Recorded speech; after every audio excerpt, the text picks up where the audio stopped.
So, ayun nga guys. So, meron akong nakitang bago naman. Etong kay Angelica Panganiban. So, parang gusto ko lang mag-comment sa kanya. Nasabi nga, ay ano pang ginagawa kung di naman din ako papakasalan.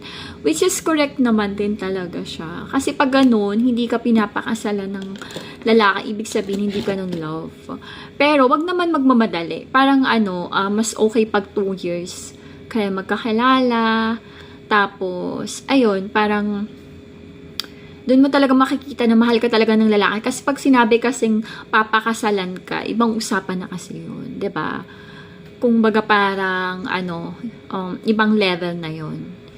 Tapos, syempre, siguro si Angelica din naman, syempre may pera din naman siya. Parang meron ako nabasa na kailangan dapat may pera din yung lalaki. Parang ang asawa niya ngayon is parang foreigner tapos may business. So alam ko yun yung gusto niyang maasawa talaga. Parang ang liwanag. Ay, palinawin ko nga yung phone ko. So ayun, sobrang goods naman talaga yon kasi bira na kasi, yung iba kasi mga ngayon, lalaki, parang ayaw na nilang magjowa. Parang ganun. Parang gusto na lang nila, maging single. Kasi, pag may asawa ka kasi, syempre, responsibilidad mo yun, 'di ba? So, ayun. Tapos, yung iba kasi, parang ayaw ng commitment. Parang hindi pa sila ready.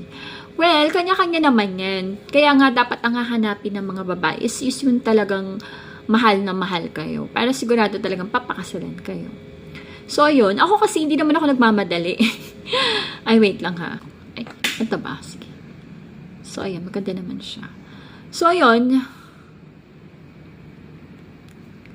So, ako kasi, hindi naman ako nagmamadali sa mga ganyang bagay. Kung sino lang talaga yung gustong, alam mo, yung parang pakasalan, di doon tayo, 'di ba? So, ayun.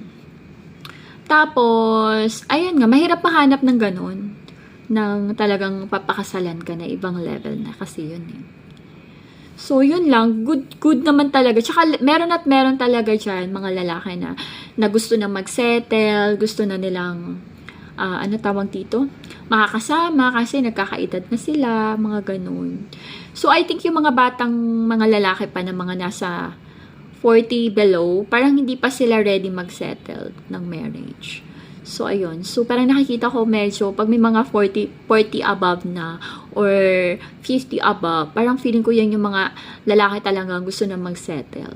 So, ayun. So, yan lang. Well, kanya-kanya naman yan eh, diba? Kung anong happiness ni girl, dun tayo. Kung saan naman din may nagmamahal sa kanya, diba? So, ayun. Dun yung talaga masasabi na seryoso talaga ang lalaki pag pinakasalan na kayo. So, ayun lang. Mayroon pa tayong ichichika next time. Kasi, ayan, puro chismis lang naman din. Sige, magchismis na lang tayo sa mga ngayon, mga artista. So, ayun lang girls and boys. Thank you guys!